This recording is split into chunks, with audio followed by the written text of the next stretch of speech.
John, we got a telegram from some lady friend of yours, a Bonnie something or other. Something you ain't telling me? Bonnie McFarland. She's a friend. Saved my life when I went after Bill and nearly got myself killed again. Oh, and now you two's in the habit of sending each other letters. How very nice. It weren't nothing like that. What's it say? I don't know. I can't... Well, you know I can't read. Give it here. You read that thing out loud? I ain't hiding nothing. Dear Mr. Marston, stop. Need corn sacks. Stop. Emergency. Stop. Weevils and moths ate entire county supply. Stop. Can you help? Not exactly the most romantic request now, is it? I guess not. She saved your life, you say? Yes, ma'am. Well, then you're gonna have to help her and her family out. We've got a plentiful supply of corn sacks over near the silo. About the one thing Uncle didn't manage to have stolen while we was gone. Okay. Hurry back, John. And John, what's she like? You know. A little bit like you, I guess. She's a woman in a man's world.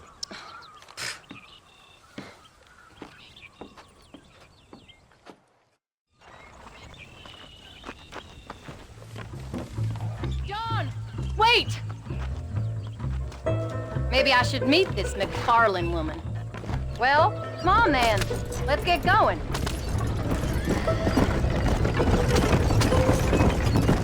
I don't think I can let you go off again without me. Fair enough. I'm glad of the company. You only had to ask. Ask? I was waiting for you to ask me. I thought you'd want to keep an eye on the boy. Oh, while you were off cavorting with cowgirls in the next county? I don't think so, John Marston. You only just got home. That Jack has seen enough of me for a lifetime. So, is she married? This Bonnie McFarland? No. What does she look like? I don't know. Pretty normal, I suppose. Normal? What? Normal like me? No. Normal as in 2 eyes, mouth, nose, that kind of normal. Besides, ain't no woman fine as you. A little flattery. Now we're finally getting somewhere. If you find yourself in a hole, the first thing to do is stop digging. Another pearl of wisdom from John Marston. I sure do miss those. I never took you for the jealous type, Abigail. I ain't jealous so much as curious. You heard what she wrote. It's just some corn. She saved my life, and she was decent enough to me, so I owe her this much at least. How did she save your life anyway? She found me half dead on the side of the road and took me to the doctor. Most folks would have left me there. Half dead from what?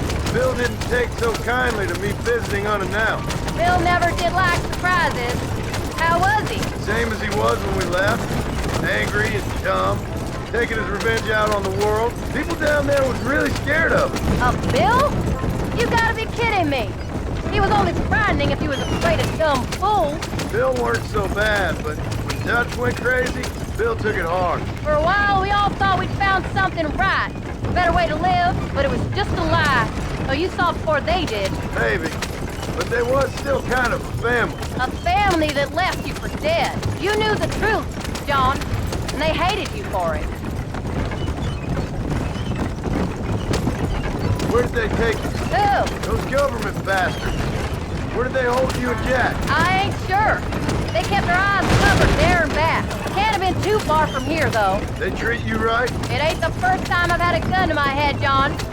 You're forgetting your marriage proposal. Very fun. No, they learned pretty quick what would happen if they laid a finger on me.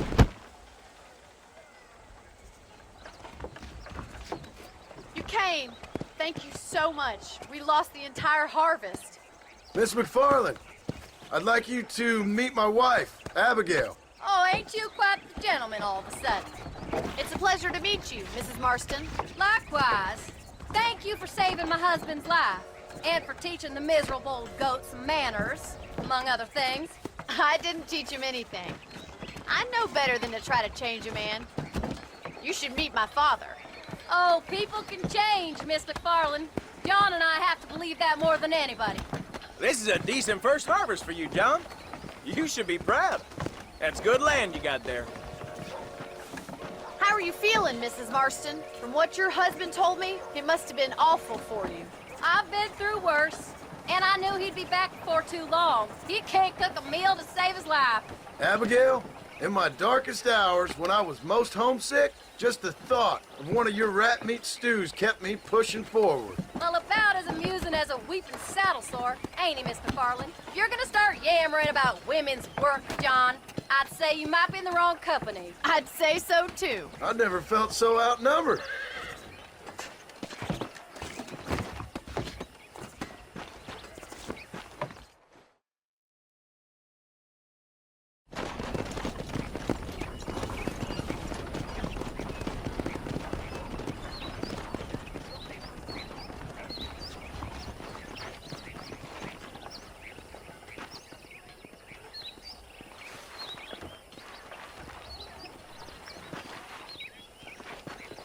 Ma'am?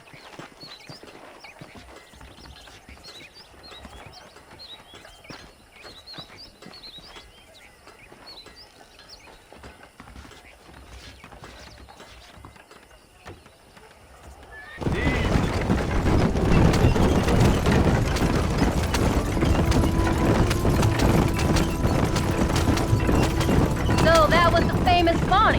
That was her, all right. She's pretty. She's normal, like I said. Well, you always wanted to be a rancher. I'd have thought she'd be just your thing. The perfect rancher's wife, if I ever saw one. I already got a rancher's wife. I'm only teasing. I like her, and I'm glad she saved your life. Most of the time, anyway.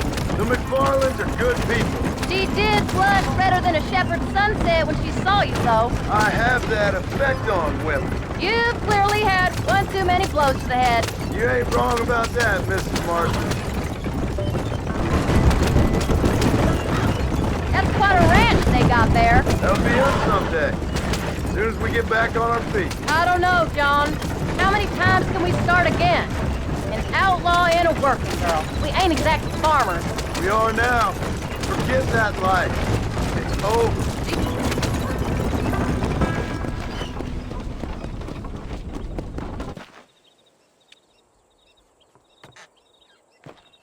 We did good today, John. I guess I better go fix us something to eat.